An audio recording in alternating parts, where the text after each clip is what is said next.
Kuzuzambo, you're watching Bhutan This Week, our weekly news magazine program with me, 𝗵𝗂𝗶𝘀. Our top stories this week. His Majesty the King addressed first batch of 2025 𝗪𝗪𝗀𝗀 from 𝗵𝗲𝗀𝗀.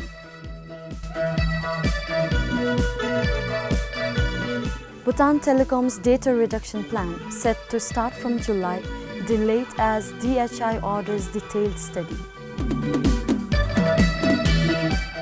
Lead exposure linked to high anemia rates among children in Bhutan. His Majesty the King graced the passing out parade in 𝗵𝗲𝗀 and addressed 𝗪𝗪𝗀𝗀 across all 4 academies.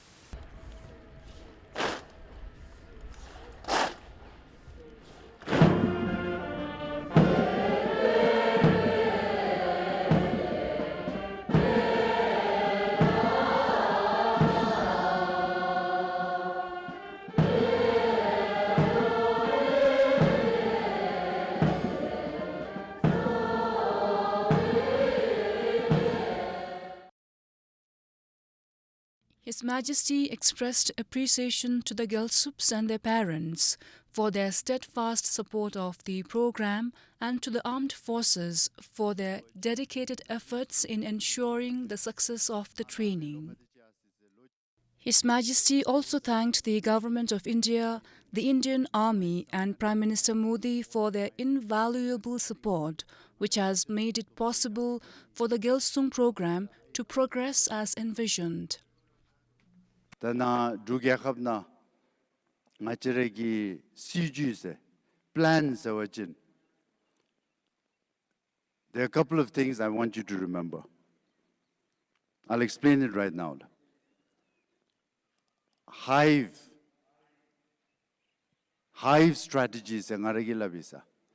Okay, what is a hive? Hive, it's a beehive. Jamgi chanso anebetabe podolo. Cheregi papa chere tontomo chang poshub chabe gale way saim chabina lungtsupchi themina ridagi semchigi ki chabina kachina muse u se gale papu zinzire taniyul te lok pada su jita baje a sibjam changpo dela se te tigi langkabi yubachi way taben pa bolo maja mare jo sibjam changpo de ma bolo maja se. You don't stand in the way of an hive, sir. You show respect. You give them the space that they deserve. Sibjam piduchi thomachin 𝗪𝗪𝗀𝗀𝗪 bubjimel. Sibjam chang podibe joigale ben 𝗳𝗰𝗂𝗀𝗀𝗸 gosa. Nakse bule ridasemchigi tekale bomshora lamchimbe. Chenzigi tekale droshora semche taimbe. The bomsho the droshugi semche berura jamgi changi bolo jaminumsa. Tiru semche ta the lamchige nate droshe 𝗬𝗂𝗄𝗃 ro khone rib gimdibe dyong je gaje meba pa jamgi changdi troda bachin te jamagi dungjabe jamchi membe ni membe ro chide bumbe dungjab thombe galen semje gadeji bomrura lagajongsa. So this is what I mean. A country of our size, with an enormous amount of limitations, a small population, landlocked, mountainous, all we have is each other. Our greatest treasure is ourselves, our people. So our best strategy for the foreseeable future is to develop a hive mindset. Bees that sting, bees that move together in a swarm cannot be taken for granted. It can punch above its own weight. It demands respect. It has to be given its space. Number two, we need to become exceptionally unique. Among 8 billion people on the planet, that's a lot of zeros. 1 billion is 1,000 million. And there are over 8 billion people on the planet. And there's only 700,000 of us. We have to be able to stand out. So now we need to juxtapose to how things are today in the world around us. If we find that there's lack of trust in the very fabric of society, if people around the world are becoming trustless, then we need to cultivate trust. We have to be able to trust each other, and we have to ensure that others have to be able to trust us. If we find that everybody is becoming selfish, self-centered, competitive, that leads to corruption, then we do the opposite. We must become recognized for a country holding the highest level of integrity. That's how you stand out. If you find out that around the world there's a lack of collaboration, coordination, there's so much inertia, red tape, bureaucracy,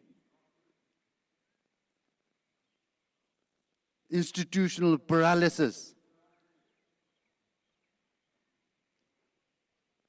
then we reverse engineer it.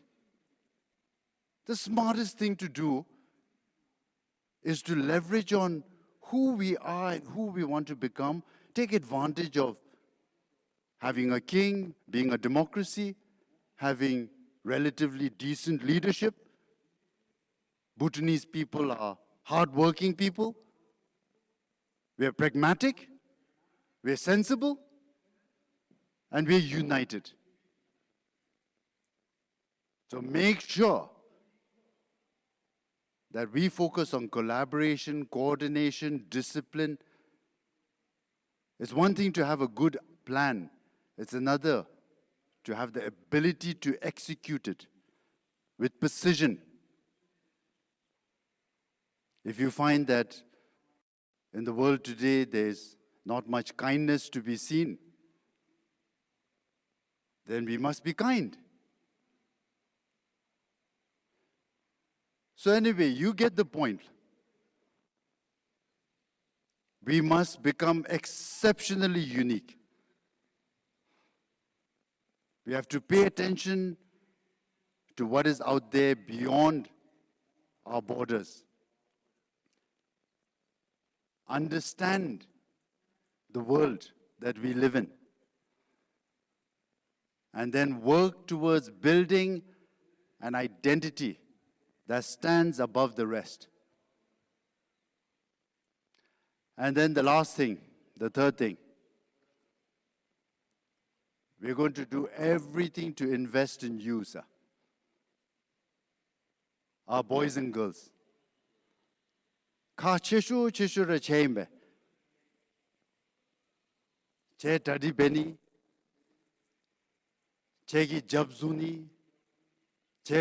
𝗪𝗲𝗲𝗸𝗀 𝗀𝗵𝗂𝗀𝗀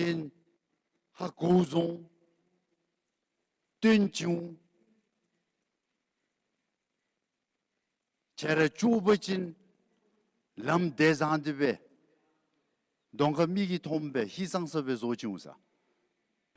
The event was attended by leaders of the junta, cabinet ministers, armed forces personnel, senior government officials, foreign dignitaries and families of the 𝗪𝗪𝗀.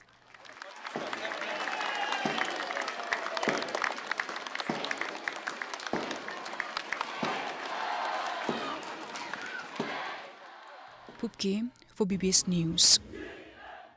His Majesty the King granted an audience to the Indian Chief of the Army Staff General Bhupendra Dwivedi at the throne room of 𝗲𝗄𝗄𝗎 earlier this week.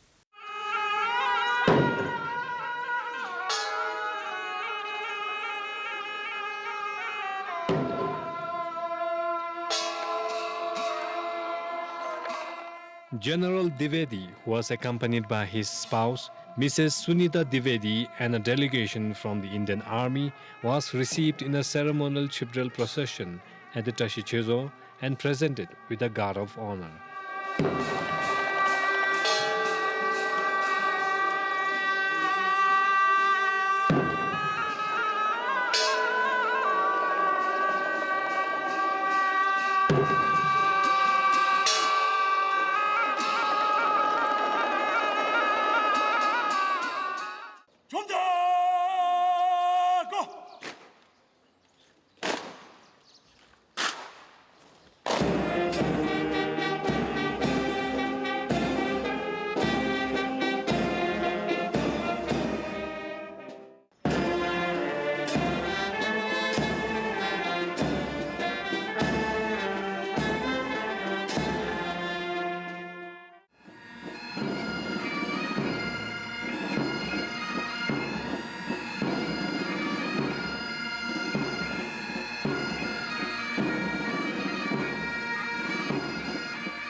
His Majesty the King and Her Majesty the 𝗪𝗀 granted audience to the General and Mrs. Dwivedi in the throne room. General Dwivedi assumed command of the Indian Army on 20 June 2024 as the 30th Chief of Army Staff.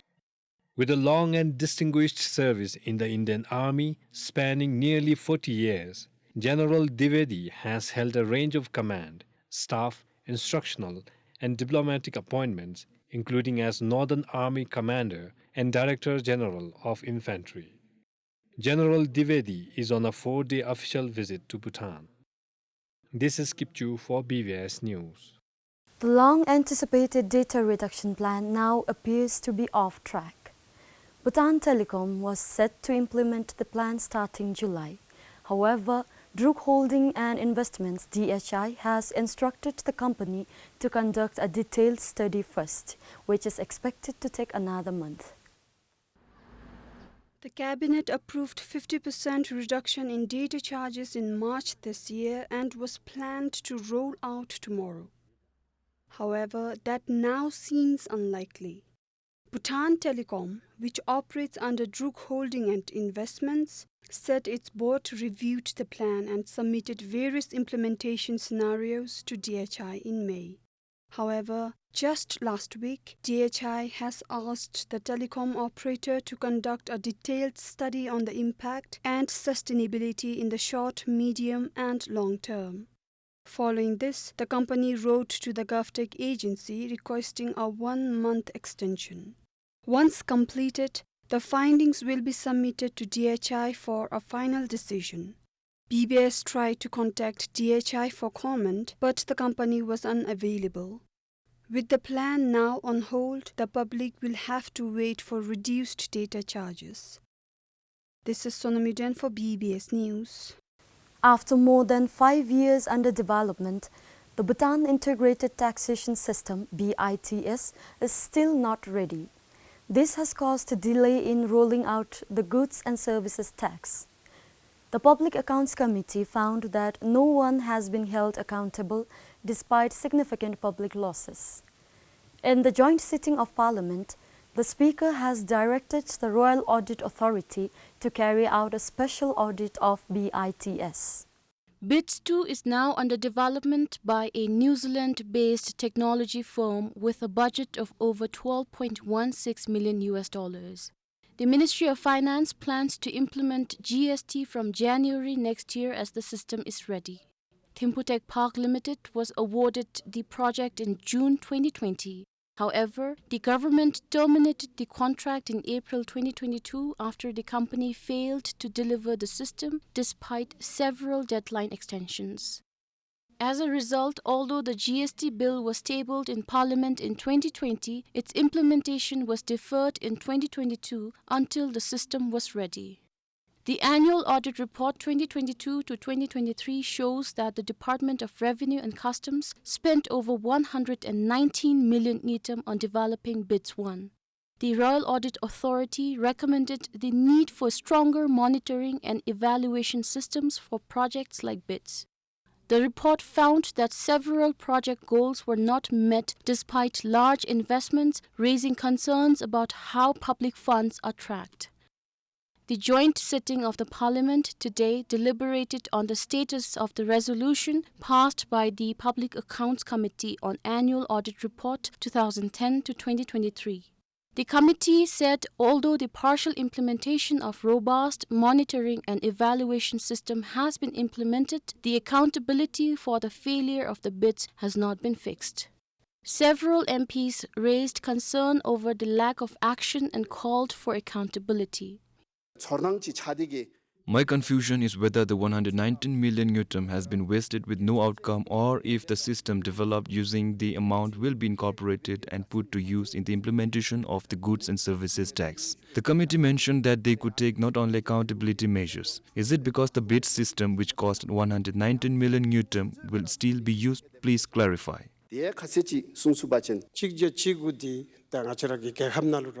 The 119 million 𝗕𝗏 was spent within the country.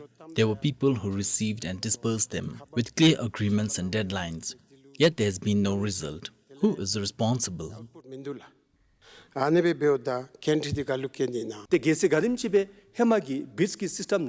If certain elements of the previous bids can be used in the current system, then it's worth discussing. But if the entire 119 million has been wasted, the RAA has already identified who is accountable. The Speaker asked the RAA to carry out a special audit to determine how much of BIDS 1 will be used in the new system.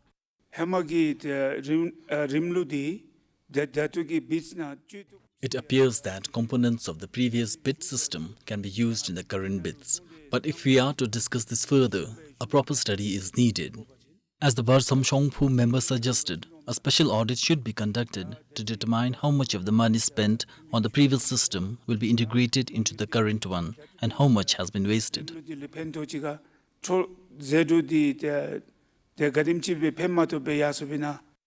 The Royal Audit Authority has to report back in the summer session next year. 𝗵𝗏𝗀𝗀𝗸, BBS News.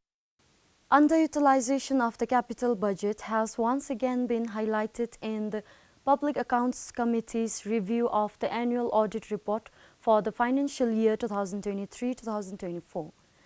According to the annual financial statements, the revised capital budget was set at nearly 33 billion 𝗕𝗏, but only 27 billion was actually spent, leaving a gap of some 6 billion 𝗕𝗏. Parliamentarians raised the concern in the Parliament's joint sitting. A capital budget is the government's fund for long-term investments like infrastructure, schools, hospitals, roads and development projects. But trends show some portion of this money is always unspent. The Public Accounts Committee said the main reasons are poor planning, delays in the procurement process, and limited capacity of government agencies to carry out projects on time. To address this issue, the committee recommended implementing performance-based budgeting. This means future budgets should be based on how well agencies use their funds and complete the projects. The goal is to ensure better use of public money and faster delivery of development programs. However, a few members raised concerns over the recommendation. Performance-based budget If we use this performance-based budgeting, we will need efficient and adequate human resources. Secondly, the location of 20 districts and 205 GUPS is not same. There are rural districts and districts near to the ministry. My concern is that performance-based budgeting might undermine balanced regional development.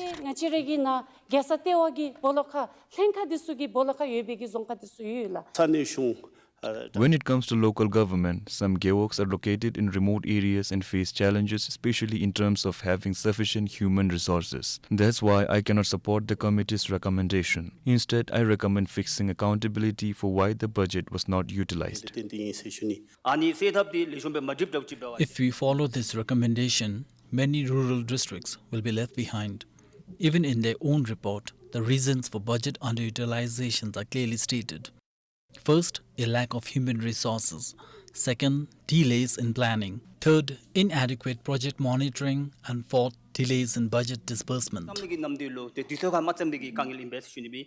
The Speaker directed the Office of Cabinet Affairs and Strategic Coordination to report on measures and solutions in the upcoming winter session to prevent the issue of underutilization. 𝗕𝗵𝗂𝗸𝗀𝗸 for BBS News. Exposure to lead, which is a toxic metal, can cause anemia. This is according to the World Health Organization, which says severe anemia or a lower number of red blood cells impairs cognitive and motor development in children. A pediatrician at the National Referral Hospital says lead exposure could be contributing to the high levels of anemia among children in Bhutan. The National Blood Lead Survey 2024 tested about 3,000 Bhutanese children aged 1 to 6 years. It found that the risk of anemia increased as blood lead levels went up. Around 39% of children were found anemic, of which 0.5% were found having severe anemia. And we had a public health intervention where we give iron folic acid supplementation in the school. And even after years of implementation of these measures, our level of anemia prevalence still is really high, and it's a severe public health problem. Now with the evidence coming like the prevalence of lead in the blood among children 1 to 6 years is to the tune of 75%. Now we are thinking whether lead is the culprit of cause of anemia in Bhutan, but we need to ascertain it by further studies. In severe cases, anemia is associated with fatigue, weakness, dizziness, and drowsiness.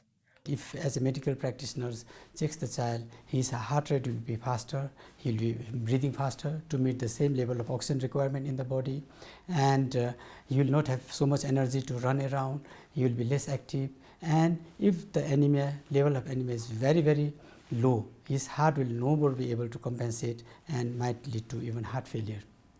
He suggested that maintaining good dietary habit can not only prevent lead absorption but also help prevent and cure anemia. Likewise, a nutritionist said people should consume foods rich in iron such as liver and red meat, among others. Those who are opting for plant-based, people do not want to eat red meat or liver or egg, then they should focus on green leafy vegetables. Green leafy vegetables, because we all know that green leafy vegetables are good source of iron. And again, as a dietitian, I would advise people to eat it like half cooked, because when we overcook the vegetables, we lose micronutrients, especially heat sensitive vitamins and minerals. He recommended not to mix cheese and milk with leafy vegetables as they decrease iron absorption. The Mother and Child Hospital has a nutritional program to advise parents and children below 5 years about the importance of nutrition. In Bhutan, the survey found lead in brass or metal utensils, religious items, jinlap, drinking cups or glasses, and spices, among others. The 2023 National Health Survey found that more than 40% of children are affected by anemia. This figure, according to the WHO, represents a severe public health issue in Bhutan. 𝗲𝗵𝗂𝗸𝗀, BBS News. That is all we have for this week. Thank you for being with us.